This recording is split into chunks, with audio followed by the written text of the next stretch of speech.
కనిపించింది తప్ప నిన్న నాకు ఇంకేం కనపడలేదు దాంట్లో. అన్నమయ్య జిల్లా రాజంపేటలో YCP MLA Akepati Amarnath Reddy media ముందు సంచలన ఆరోపణలు చేశారు. రాష్ట్రంలో అరాచక పాలన రాజ్యమేలుతుందని తీవ్రస్థాయిలో ధ్వజమెత్తారు. ప్రతిపక్ష నాయకులపై తప్పుడు కేసులు పెట్టి జైలుకు పంపించడం హాస్యాస్పదంగా ఉందని ప్రభుత్వాన్ని ఎద్దేవా చేశారు. ప్రభుత్వానికి భారీ మెజారిటీతో అధికారం కట్టబెడితే ప్రజా పరిపాలన చేయకుండా ప్రతిపక్ష పార్టీలపై తప్పుడు కేసులతో వేధిస్తున్నారని అమర్నాథ్ రెడ్డి ఆవేదన వ్యక్తం చేశారు. ఇచ్చిన హామీలను నెరవేర్చలేక ప్రజల్లో వ్యతిరేకత వస్తోందని, డైవర్ట్ టు పాలిటిక్స్ చేస్తున్నారని ఆకెపాటి విమర్శించారు. ఎంపీ మిథున్ రెడ్డి అరెస్టును ఖండిస్తూ లిక్కర్ కేసుతో ఆయనకు ఏం సంబంధం ఉందని ఆకెపాటి ప్రశ్నించారు.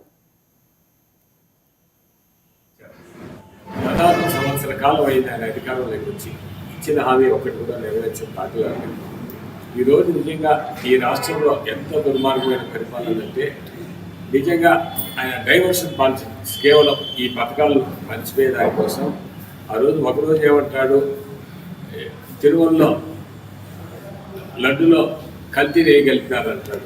ఎందుకంటే ప్రపంచవ్యాప్తంగా కూడా ఈ దేశవ్యాప్తంగా వెంకటేశ్వర స్వామి అంటే చాలామందికి పూర్తి విశ్వాసం, నమ్మకం. అలాంటి భగవంతుని పైనే ఇలాంటి దుర్మార్గమైన చర్యలు చేయడం, ఎందుకంటే భక్తులు కూడా విశ్వాసం కోల్పోతారు, భక్తులు కూడా స్వామిపై విశ్వాసం కోల్పోతారు.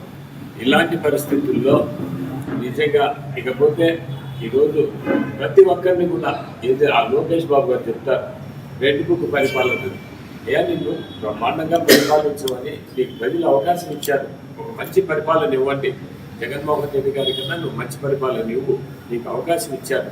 కానీ నువ్వు ఆ పరిపాలన మీద దృష్టి పెట్టకుండా కేవలం రెడ్ బుక్ అని కేవలం ఒక మాజీ మంత్రులు కావచ్చు, వైఎస్ఆర్ కాంగ్రెస్ పార్టీ పెద్ద నాయకుల దగ్గర నుంచి కింద కార్యకర్తల వరకు కూడా నువ్వు ఈరోజు జైలు పట్టే కార్యక్రమం చేపట్టావు. ఈరోజు ముఖ్యంగా ఒక ఆలోచన చేయాల.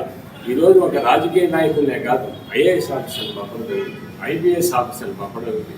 నీ దుర్మార్గమైన పరిపాలన వలన ఒక ఐపీఎస్ అధికారి యంగ్స్టర్, ఇంకా ఆయన దాదాపు ఆయన ఇంకా 20 ఏళ్ళు సర్వీస్ ఉంటుంది, కౌశల్ గారు, ఆయన సిద్ధార్థ కౌశల్, అలాంటి వ్యక్తి నీ యొక్క హరాస్మెంట్ తట్టుకోలేక, నీ పరిపాలన మీద ఉండే తట్టుకోలేక ఉద్యోగానికి రిజైన్ చేసి వెళ్ళిపోవడం జరిగింది.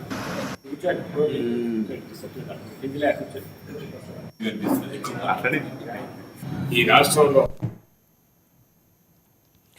హైదరాబాద్ మియాపూర్ పోలీస్ స్టేషన్ పరిధిలోని